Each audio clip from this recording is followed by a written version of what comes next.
اعوذ باللہ السمیع العلی العظیم من الشیطان اللعین الرجیم بسم اللہ الرحمن الرحیم الحمدللہ رب العالمین والصلاة والسلام علی سیدنا و نبینا و شفیعنا وطبیب قلوبنا مولانا مقتدانا بالقاسم محمد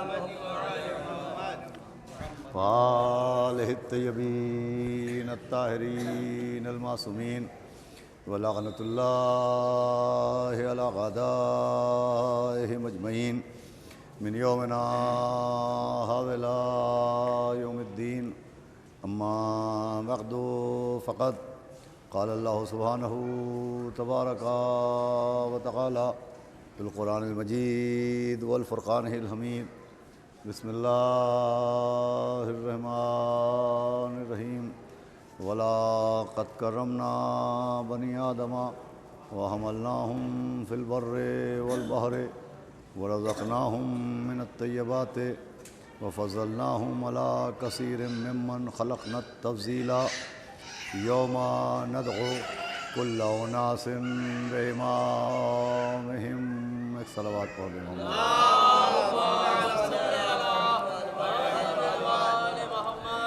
حضرات گرامی، آپ کے سامنے اس استقبال اعضاء کی مجالس میں مختصر طور پہ عرض کرنے کے لیے میں نے قرآن مجید کی سورہ بنی اسرائیل کی جن دو آیتوں کو تلاوت کیا، یہ دونوں آیتیں ایک ہی سورہ کی آیتیں ہیں اور مسلسل آیتیں ہیں، بلا فصل آیتیں ہیں، جس میں سے ایک آیت میں خداوند عالم نے تمام انسانوں کو ان کی اہمیت سے آگاہ فرمایا، اور بغیر فاصلے کے دوسری آیت میں امام کی عظمت سے باخبر کیا۔ یہ عجب ترتیب قرآن ہے اور ترتیب آیت ہے کہ ایک آیت میں اللہ نے انسان کا ذکر کیا ہے اور بغیر فاصلے کے دوسری آیت میں امام کا ذکر کیا ہے۔ ایک آیت میں اعلان ہوا، جس اعلان کے ذریعے اللہ نے ہم کو ہماری عزت سے آگاہ کیا، جو اللہ نے ہم کو نعمتیں عطا کی ان نعمتوں سے آگاہ کیا، جو اللہ نے ہمیں رزق طیب عطا کیا اس رزق طیب سے آگاہ کیا، اور آیت کے ذریعے سے ہمارے اذہان کو جھنجھوڑا گیا، ہمیں بیدار کیا گیا کہ ہم سب سے پہلے اپنی اہمیت کو سمجھیں کہ ہم کیا ہیں۔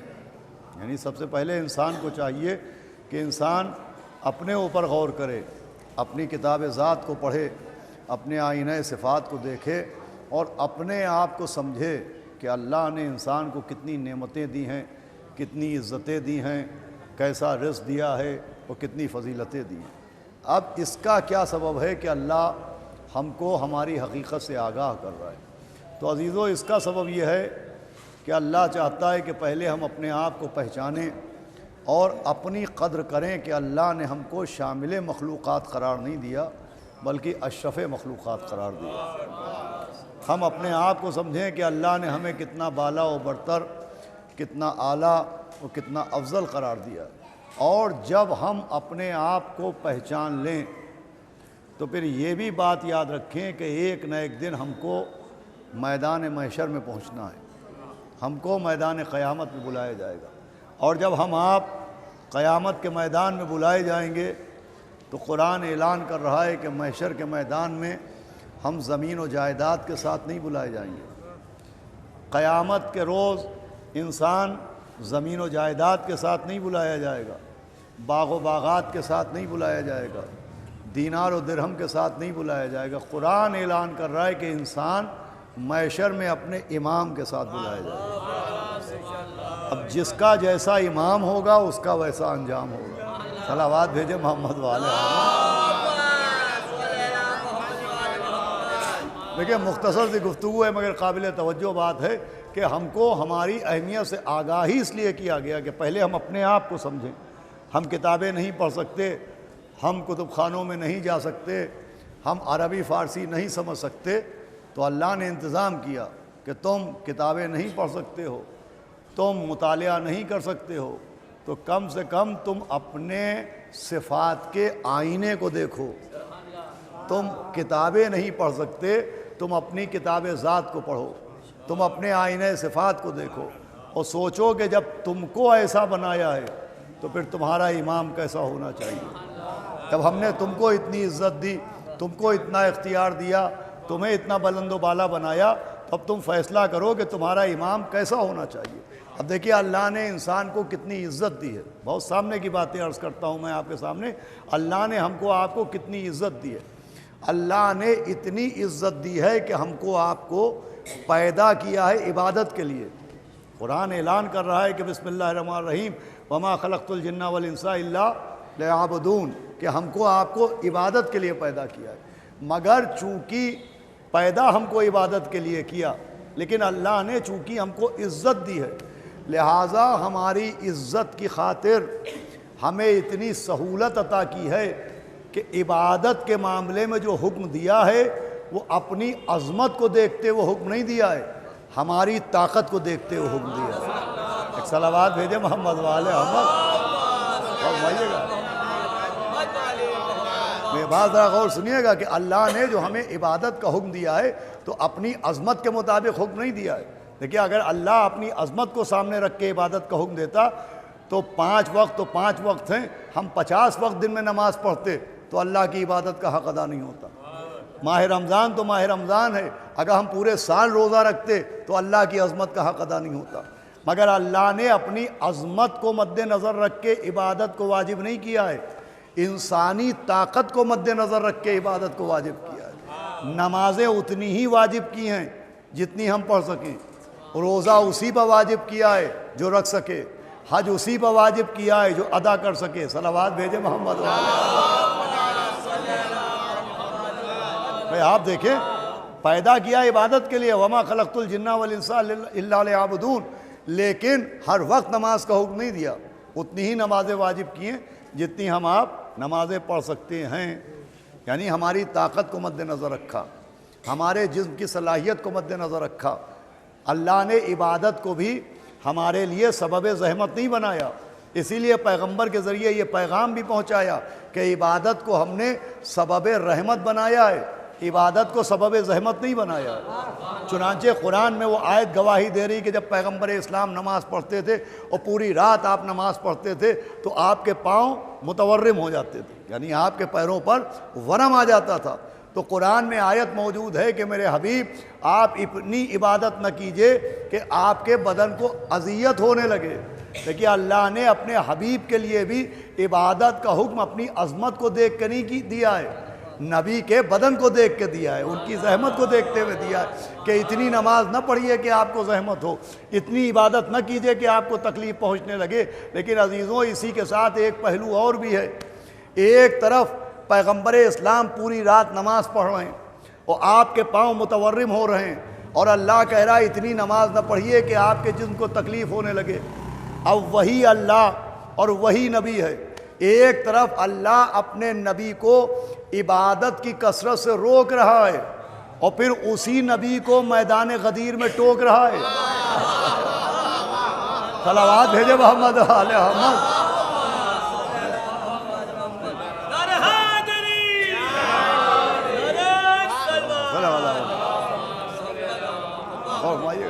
بھائی ایک طرف اللہ اپنے حبیب کو مکان کے اندر روک رہا ہے کہ اتنی عبادت نہ کیجئے کہ آپ کو تکلیف ہونے لگے، اور دوسری طرف ایک چٹیل میدان میں چلچلاتی ہوئی دھوپ میں سفر کے موقع پر اعلان ہو رہا ہے اگر یہ نہ کیا تو کچھ نہ کیا. بھائی وہاں عبادت کے لیے روکا جا رہا ہے، یہاں مولا علی کی ولایت کے لیے ٹوکا جا رہا ہے. یہ کیا معاملہ ہے؟ آواز آئے گی معاملہ سامنے کا ہے، ہم اپنا مزاج سمجھا رہے ہیں کہ نہ عبادت کے معاملے میں ہمیں تکلیف برداشت ہے، نہ ولایت کے معاملے میں تاخیر برداشت. صلوات بھیجے محمد آل احمد.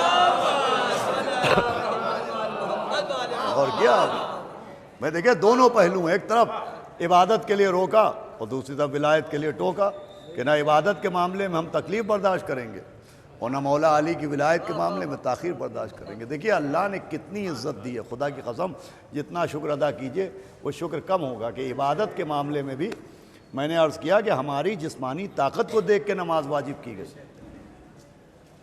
5 وقت کی نماز جو واجب کی گئی وہ اللہ کی عظمت کے مطابق نہیں ہے. میں نے عرض کیا تھا ابھی اگر اللہ اپنی عظمت کو سامنے رکھ کے عبادت کا حکم دیتا تو ہم ہر لمحہ نماز پڑھتے مگر حق ادا نہ ہوتا. ہم پورے سال روزے رکھتے مگر حق ادا نہ ہوتا. مگر اللہ نے ہماری طاقت کو دیکھا. نماز میں بھی اپنی عظمت کو نہیں دیکھا. غور سنیے گا, اپنی عظمت کو دیکھنے کے بجائے انسانی طاقت کو دیکھا. اب نماز کے معاملے میں بھی نماز کا معاملہ یہ ہے کہ یوں نماز الصلاۃ معراج المومن, مومن کی معراج ہے. الصلاۃ عمود الدین, نماز دین کا ستون ہے. اور نمازوں میں بھی نماز جماعت سب سے افضل و اعلیٰ ہے. بھائی یوں نماز مومن کی معراج ہے, لیکن فرادہ نماز پڑھی, گھر میں نماز پڑھی, وہ ثواب نہیں ہے جو نماز جماعت میں ثواب ہے. سب سے زیادہ ثواب نماز جماعت میں رکھا گیا ہے. اب میں آپ کو نماز جماعت کا ایک مسئلہ سناتا ہوں کہ سب سے زیادہ ثواب نماز جماعت میں ہے.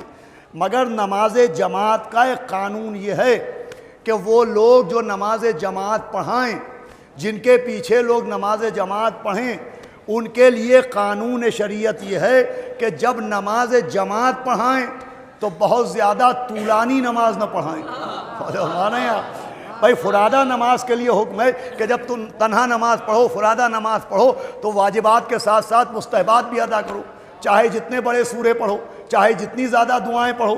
مگر نماز جماعت میں حکم ہے کہ جب نماز جماعت پڑھانا تو مختصر پڑھانا, طولانی سوروں کو نہ پڑھنا, دعاؤں پر زور نہ دینا, مستحبات پر زور نہ دینا, واجب پر اکتفا کرنا. کیوں بھائی نماز جماعت مختصر پڑھانے کا حکم کیوں ہے کہ رکوع کو طول نہ دینا اور سجدے کو طول نہ دینا؟ یہ کیوں حکم ہے؟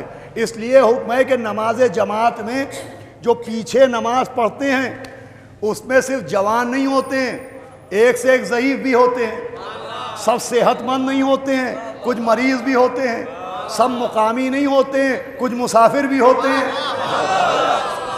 توجہ فرمائیں آپ, نماز جماعت میں سب جوان نہیں ہوتے ہیں, کچھ ضعیف بھی ہوتے ہیں, سب صحت مند نہیں ہوتے ہیں, کچھ مریض بھی ہوتے ہیں, سب مقامی نہیں ہوتے ہیں, سب کچھ مسافر بھی ہوتے ہیں. تو نماز جماعت میں جو مختصر حکم ہے وہ اسی لیے کہ اللہ نے جماعت کی نماز میں بھی اپنی عظمت کو نہیں دیکھا ہے, نمازیوں کی زحمت کو دیکھا ہے. صلوات بھیجے محمد صلی اللہ علیہ وسلم.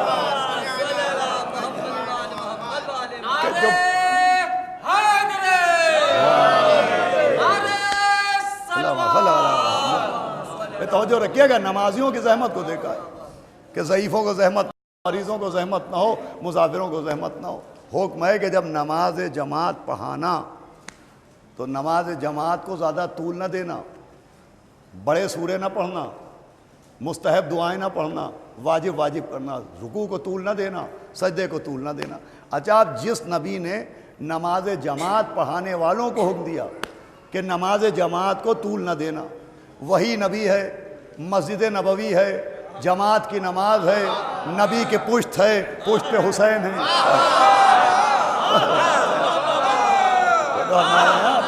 بھائی اب وہی نبی ہیں, مسجد نبوی ہے, جماعت کی نماز ہے, ظہر کا وقت ہے, سجدے کا عالم ہے, پشت پہ مولا حسین ہے, اور نبی سجدے میں طول پہ طول دے رہے ہیں.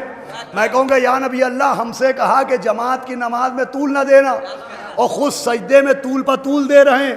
ارے آپ کے پیچھے بھی تو جماعتی موجود ہیں, اور آپ کے پیچھے جو ہیں اس میں بھی سب جوان نہیں ہیں, کچھ جہنم کے بوڑھے بھی ہیں, سب صحت مند نہیں ہیں. سن رہے ہیں آپ کے پیچھے جو ہیں اس پہ صرف جوان نہیں ہیں, ایک سے ایک بوڑھے بھی موجود ہیں.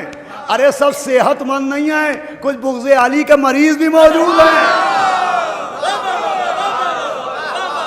ارے سب مقامی نہیں ہیں, کچھ جہنم کے مسافر بھی موجود ہیں. صلوات بھیجے محمد علیہ محمد.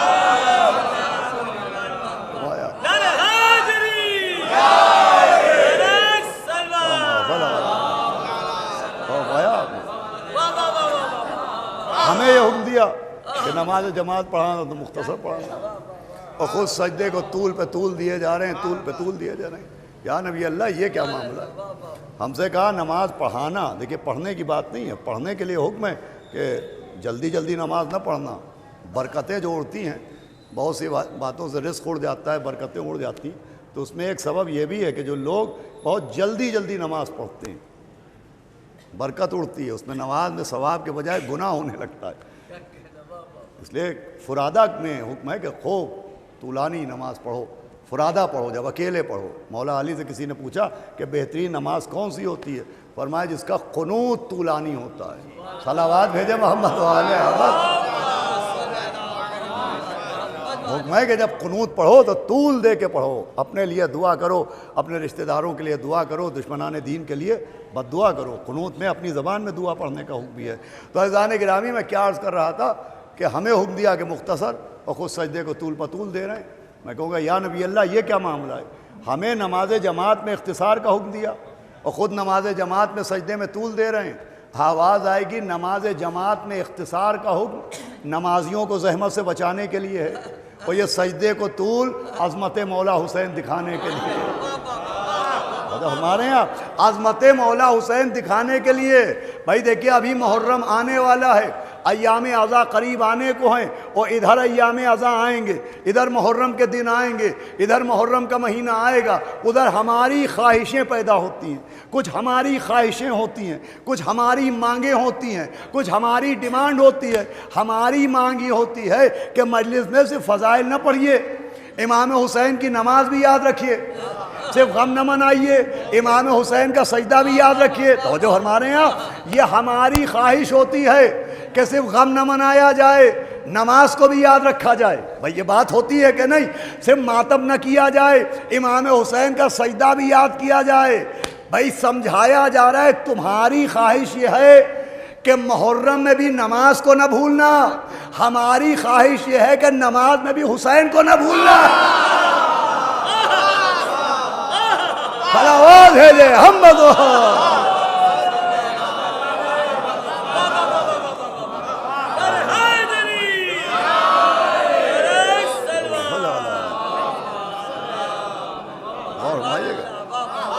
ہماری خواہش ہے کہ صاحب ماتم و مجلس کیجئے مگر امام حسین کی نماز کو نہ بھولیے۔ اللہ کی خواہش یہ کہ نماز میں بھی امام حسین کو نہ بھولنا، نماز میں بھی نہ بھولنا۔ اسی لیے ہم لوگ ہر نماز کے بعد السلام علیکہ یا ابا عبداللہ، یہ اللہ کی خواہش پوری کی جا رہی ہے۔ صلوات بھیجے محمد والے محمد۔ اور دوسرے دیکھیے، سب سے زیادہ جن نمازوں میں مجمع ہوتا ہے وہ سب سے بڑی جماعت کی نمازیں ہوتی ہیں، وہ سال میں 2 نمازیں ہیں، ایک عید کی نماز، ایک بقرعید کی نماز۔ پورے سال کوئی نماز پڑھے نہ پڑھے، ان نمازوں میں سفید کپڑے پہن کے سب نماز پڑھنے کے لیے تشریف لے آتے ہیں، عید کی نماز میں اور بقرعید کی نماز میں۔ حضرات آپ اپنے ذہن پر زور دیجیے گا، عید کو تو کئی مہینے ہو گئے لیکن بقرعید کو گزرے ہوئے زیادہ دن نہیں ہوئے۔ یہ 2 نمازوں میں سب سے زیادہ مجمع ہوتا ہے، عید کی نماز میں، بقرعید کی نماز میں۔ مگر ان نمازوں میں بھی دن عید کا ہے، دن خوشی کا ہے، مگر ان نمازوں میں بھی حکم ہے کہ نماز پڑھ کے گھر نہ جانا جب تک زیارت وارثہ نہ پڑھ لینا۔ بھائی تاکید ہے کہ بغیر زیارت وارثہ پڑھنے، بغیر زیارت امام حسین پڑھے اپنے گھر نہ جانا۔ بھائی اللہ کے مزاج کو بھی سمجھنے کی کوشش کیجئے۔ اللہ سمجھا رہا ہے کہ عید کا دن ہے، ہمارا مزاج سمجھو، ہمیں کوئی خوشی غم حسین کے بغیر قبول ہی نہیں ہے۔ صلوات بھیجے محمد علیہ۔ ایک صلوات اور پڑھ دے محمد علیہ، کہ کوئی خوشی امام حسین کے غم کے بغیر اللہ کو گوارا نہیں ہے۔ تو عزیزان گرامی، ہم کو اتنی عزت دی، ہماری اہمیت یہ کہ اللہ نے اپنی عبادت میں اپنی عظمت کو سامنے نہیں رکھا ہے، ہماری طاقت کو سامنے رکھا ہے، اور پھر اسی عبادت میں عظمت اہل بیت بھی دکھائیے، عظمت امام بھی دکھائیے کہ دیکھو ہم نے تمہیں اتنی عزت دی ہے، تم اتنے عزت دار ہو، اب تمہیں محشر میں امام کے ساتھ آنا ہوگا۔ تو جب ہم نے تم کو اتنی عزت دی ہے تو محشر میں ایسے امام کے ساتھ آنا جو عزت میں اضافے کا سبب بنے، ایسے کے ساتھ نہ آنا جو جہنم میں جھونکے جانے کا سبب بنے۔ صلوات بھیجے محمد والے محمد۔ ایسے امام کے ساتھ آنا جو سبب عزت بنے۔ الحمدللہ ہم جس امام کو مانتے ہیں، ہم جن اماموں کو مانتے ہیں، وہ سبب اضافہ عزت ہے۔ بس آخری بات غور سے سن لیجئے، وہ گفتگو تمام ہے۔ یہ عزت انسانی بسبب تمسک امامت باقی ہے. امام کی وابستگی کی وجہ سے عزت ہے. آپ دلیل مانگیے تو دلیل یہ ہے کہ زیارت عاشورہ پڑھتے ہیں آپ. زیارت عاشورہ میں اول تاخر ایک تو کوئی دعا نہیں ہے, کوئی دعا آپ کو نہیں ملے گی زیارت عاشورہ میں. نہ مال و منان کی دعا ہے, نہ آل اولاد کی دعا ہے, نہ اضافہ رزق کی دعا ہے, نہ صحت و سلامتی کی دعا ہے, نہیں ہے. بلکہ وظائف الابرار, وہ پرانی چھپی ہوئی وظائف الابرار ابھی موجود ہیں, اس میں زیارت عاشورہ کے بعد دعائے القمہ کے بعد نیچے ایک نوٹ لگائے, اور نوٹ یہ لگائے کہ زیارت روز عاشورہ کی دعاؤں سے پرہیز کیجیے, اس لیے کہ بہت سی دعائیں خارجیوں نے بنا کے داخل کر دی ہیں. صلوات بھیجے محمد علیہ. دیکھیں ایام غم سے دعاؤں سے پرہیز کرنا چاہیے. ایام غم میں دعاؤں سے پرہیز کرنا چاہیے کہ بیٹھے ہوئے دعائیں پڑھ لیں. عاشور کا دن ہے دعائیں پڑھ لیں, چیلم کا دن ہے دعائیں پڑھ لیں, امام کی شہادت ہے دعائیں پڑھ لیں. دعا کا مطلب ہے اللہ سے مانگنا. ارے فقیر بھی جانتے ہیں کہ گھر میں شادی ہو تو مانگا جاتا ہے, موت ہو تو نہیں مانگا جاتا ہے. صلوات بھیجے محمد صلوات بھیجے محمد والے محمد.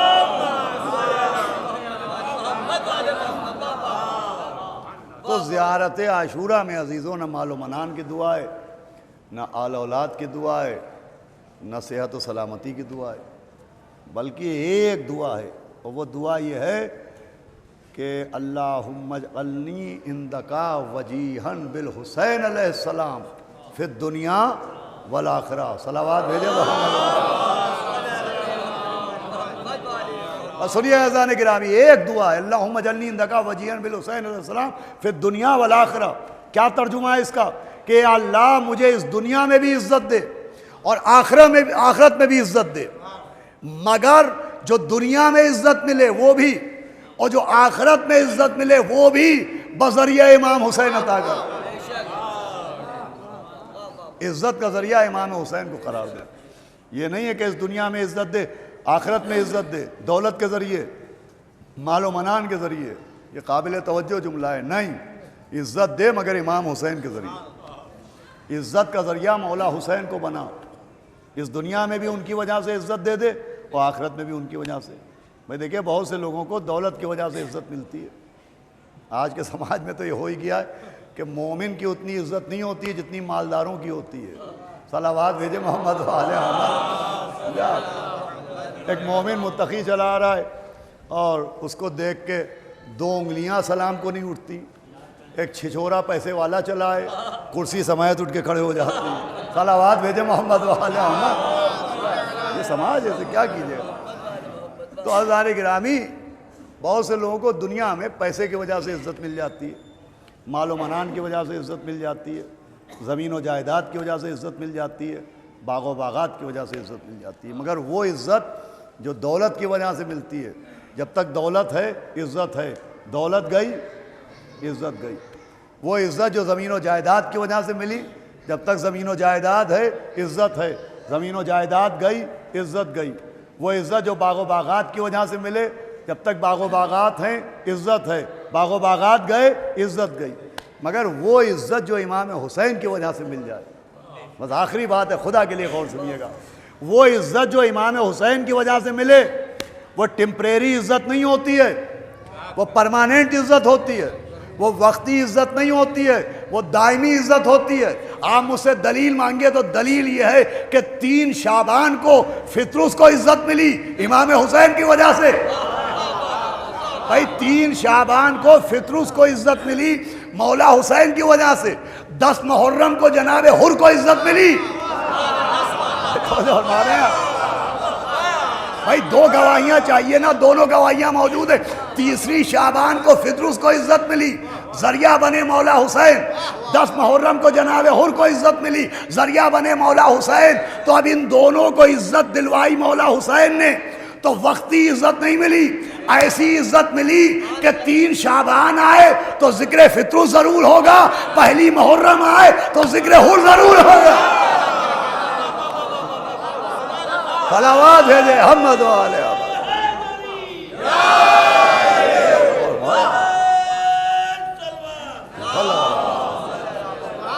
اور کیا، جن کو یہ عزت دے، جن کی عزت کا ذریعہ مولا حسین بن جائیں.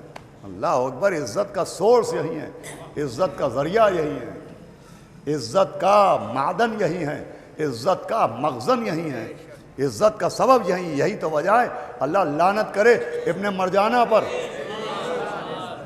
عذاب میں اضافہ ہو ابن زیاد ملعون کے، کہ جب بی بی زینب اسیر ہو کے اس کے دربار میں لائی گئیں تو اس نے جب اسے معلوم ہوا کہ یہ ان کی بہن ہے تو اس ملعون نے کچھ نازیبا جملے کہے. میں وہ جملے نہیں دہرا سکتا، بھائی یوں سمجھیے کہ جیسے میں کہیں پہ رستے چلتے میں گر جاؤں یا مجھ پہ کوئی بلا نازل ہو جائے یا میرا ایکسیڈنٹ ہو جائے اور کوئی یہ کہے کہ دیکھا دیکھا اللہ نے تمہارا کیا حال کیا. مجھ سے کوئی یہ کہے کہ دیکھا اللہ نے تم سے کیسا بدلہ لیا، اللہ نے کیا حال کیا. بھائی یوں ہی سمجھیے کچھ جملے ایسے کہے. تو جناب زینب نے کہا کہ ما رائتا الا جمیلا، تو کیا بات کر رہا ہے، اللہ نے ہمارے ساتھ کیا کیا؟ ارے ہم نے اللہ کی طرف سے اپنے لیے عزت کے سوا کچھ دیکھا ہی نہیں ہے. ما رائتا الا جمیلا. تو دیکھنا چاہتا ہے ہماری کیا عزت ہے، تو دیکھنا چاہتا ہے ہمارا کیا اختیار ہے. کہ یہ جو تیرے درباری بیٹھے ہیں ان سے کہہ دے کہ یہ خاموش ہو جائیں، باتیں نہ کریں. ابن زیاد نے کہا چپ ہو جاؤ. اہل دربار چپ ہو گئے. بی بی نے کہا کہ یہ جو باہر ڈھول تاشے بج رہے ہیں ان لوگوں سے کہلوا دے کہ یہ اپنے ڈھول تاشے بند کر دے. ابن زیاد نے ان کو بھی کہلوایا، انہوں نے ڈھول تاشے بند کر دیے. تو بی بی نے کہا کہ یہ جو باہر گھوڑے اور اونٹ ہیں تمہارے، یہ اپنے منہ سے آوازیں نکال لیں. گھوڑے ہنہنا رہے ہیں، اونٹ بھی آوازیں نکال لیں. ذرا ان گھوڑوں سے کہہ دے اور ان اونٹوں سے کہہ دے کہ یہ چپ ہو جائیں. تو ابن زیاد نے کہا یہ میں کیسے کر سکتا ہوں؟ کہا دیکھ یہ ہم کیسے کر سکتے ہیں. اس کے بعد آپ نے صرف ایک اشارہ کیا اور لکھا ہے کہ اتنا سناٹا تھا کہ اگر سوئی بھی گر جائے تو اس کی آواز بھی. عزت کا ذریعہ مولا حسین ہے. یہ جو ایام عزا پر اتنا زور دیا جاتا ہے تو محبت تو اپنی جگہ ہے ہی ہے کہ اگر ہمیں کچھ نہ بھی مولا حسین کی طرف سے مل رہا ہوتا، اگر عطا نہ بھی ہو رہی ہوتی تب بھی ہم دامن غم حسین نہ چھوڑتے. یہ تو ان کا کرم ہے کہ ہم 2 پیسے ان کے نام پر خرچ کریں اور بدلے میں 1000 دے دیں. ہم فرش عزا بچھائیں اور وہ عطا ہی عطا فرمائیں. لیکن ایسا تھوڑی ہے کہ اگر عطا نہ ہو رہی ہوتی تو ہم ان کو رو نہ رہے ہوتے. وہ تو ہماری محبت ہے. ارے ہم کو تو خلقی اسی لیے کیا گیا ہے، ہم کو تو خلقی اسی لیے کیا گیا ہے کہ گریابر حسین کے. اذان گرامی یہ ایام عزا قریب ہیں اور یہ استقبال عزا کی مجلسیں ہیں. دعا کرنا چاہیے کہ امام حسین ہی ذریعہ عزت رہیں. ہم پہچانے جائیں تو امام حسین کی نسبت سے. یہ کون ہے ذاکر حسین، یہ کون ہے عاشق حسین، یہ کون ہے عزادار حسین، یہ کون ہے نوحہ خان حسین، یہ کون ہے مرثیہ خان حسین. یہی نسبت رہے اور یہی اس دنیا و آخرت میں عزت کا ذریعہ ہے. اس لیے کہ خود بی بی سیدہ قدردان ہیں ان کی، جن کو اللہ امام حسین کے نام پر عزت دے گا.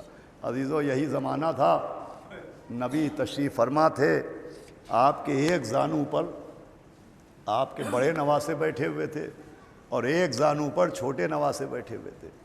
ایک مرتبہ نبی کی آنکھ میں آنسو آئے اور نبی نے آگے بڑھ کے اپنے بڑے نواسے یعنی مولا حسن مجتبیٰ کے رخساروں کو چوما. تو چھوٹے نواسے نے بھی اپنا چہرہ آگے بڑھایا مگر نانا نے نواسے کے گلے کو چوم لیا. دوبارہ پھر نواسے نے اپنا چہرہ بڑھایا، نانا نے پھر مولا حسین کا گلا چوما. تیسری مرتبہ پھر اپنا دہن بڑھایا، نبی نے پھر مولا حسین کا گلا چوم لیا. نواسا گوشت سے اترا اور دوڑتا ہوا بیت الشرف میں داخل ہوا. دیکھا کہ ماں چکی پیس رہی ہیں. آپ ایک مرتبہ گھر کی دہلیز پر کھڑے ہو گئے، آنکھوں سے آنسو جاری تھے، لبوں سے سسکیوں کی آواز آ رہی تھی کہ چاہنے والی ماں نے پیچھے مڑ کے دیکھا حسین رو رہے ہیں. آواز دی میرے لال آپ رو رہے ہیں؟ کہ ماں نانا کا رویہ تبدیل نظر آ رہا ہے. روز جو ہمارے ساتھ رویہ رکھتے تھے وہی بڑے بھائی کے ساتھ، جو بھیا حسن کے ساتھ کرتے تھے وہی ہمارے ساتھ، لیکن آج ان کا رویہ بدل گیا ہے. کہ کیا تبدیلی آئی ہے؟ کہ بار بار بھیا کا رخسار چومتے ہیں اور ہمارا گلا چومتے ہیں۔ ماں نے سر پر چادر ڈالی، بیٹے کا ہاتھ پکڑا، مسجد نبوی میں آئی، آواز دی بابا میرا حسین رو رہا ہے۔ کہ کیوں رو رہا ہے؟ کہ یہ کہہ رہا ہے کہ بار بار آپ اس کا رخسانہ چومنے کے بجائے اس کا گلا چومتے ہیں۔ کہا اچھا آؤ سیدہ ہم بتاتے ہیں، آؤ ابو الحسن سیدہ کے پہلو میں بیٹھ جاؤ، آؤ بیٹا حسن اپنی ماں کے برابر میں بیٹھ جاؤ، اور آؤ میرے حسین میری گود میں آ جاؤ۔ آواز دی سیدہ صبر کرنا، آج جس گلے پر ہم نے ہونٹ رکھے کل اس گلے پر کند خنجر چلایا جائے گا۔ ارے یہ گلا کند خنجر سے کاٹا جائے گا، یہ تمہارا لال 3 دن کا بھوکا پیاسا مارا جائے گا۔ سننا تھا کہ جناب سیدہ کو غش آ گیا۔ آواز دی بابا یہ واقعہ کب ہوگا؟ کہ بی بی نہ ہم ہوں گے، نہ یہ علی ہوں گے، نہ آپ ہوں گی، نہ حسن ہوں گے۔ ایک سوال کیا تھا، دیکھیے جو عزاداری پر اتنا زور دیا جاتا ہے، جناب سیدہ نے ایک سوال کیا تھا، بابا میرے لال پر روئے گا کون؟ کون روئے گا میرے حسین پر؟ حکم ہوا کہ قوم پیدا ہوگی جو نسلاً بعد نسل گریہ ور حسین کرے گی۔ یہ سننا تھا کہ ذرا سا بی بی کو قرار ملا کہ میرے لال پر لوگ روئیں گے۔ اس کے بعد جب بی بی کے دل کو قرار ملا تو مولا حسین اپنے نانا کے گلے سے لپٹ گئے، نانا ہمارے رونے والوں کے لیے کوئی اجر ہے؟ آواز دی میرے لال کیا پوچھتے ہو، شافع معشر ہیں، شفاعت تمہارے رونے والوں کے لیے وقف ہے۔ کہ بابا آپ بھی کچھ اجر دیں گے؟ کہ ساقی کوثر ہیں، جام کوثر تمہارے رونے والوں کے لیے ہے۔ بھائی سے پوچھا بھیا آپ کا جنت کے جوانوں کے سردار ہیں، جام کوثر اور شفاعت جنت تمہارے چاہنے والوں کے لیے۔ ایک مرتبہ قیامت کی مجلس ہو گئی جب بیٹا اماں کے گلے میں باہیں ڈال کے لگ گیا۔ آواز دی اماں میرے رونے والوں کے ساتھ آپ کیا کیجئے گا؟ کہ میرے لال کیا پوچھتے ہو، جب تک ایک ایک رونے والا جنت میں نہ چلا جائے گا یہ سیدہ محشر کے دھوپ میں کھڑی رہے گی۔ ارے جب تک ایک ایک کو بخشوا نہ لوں گی میرا وعدہ ہے کہ جنت میں نہ جاؤں۔ ایک ایک کو بخشوا، بس یہ 2 منٹ اور مجلس تمام۔ یہ بی بی سیدہ کا وعدہ ہے۔ حالانکہ ہم اس لیے روتے نہیں ہیں، ہم اس لیے روتے نہیں ہیں کہ وہ بخشوا دیں ہمیں، نہ، یہ تو ہماری محبت رلواتی ہے۔ اور ہم آپ کیا ہیں، دیکھیے اگر ہم نہ روئیں گے تو کون روئے گا؟ اکثر ہم بھی بچپن میں ہی پڑھتے تھے، ابھی بھی منہ سے نکل جاتا ہے کہ روئیے عزاداروں، ہم نہ روئیں گے تو کون روئے گا؟ خدا کی قسم اللہ کیا کیا انتظام کرتا ہے رونے والوں کے لیے۔ دیکھیے رونے والے کبھی ختم نہیں ہوں گے، یہ اللہ کا انتظام ہے۔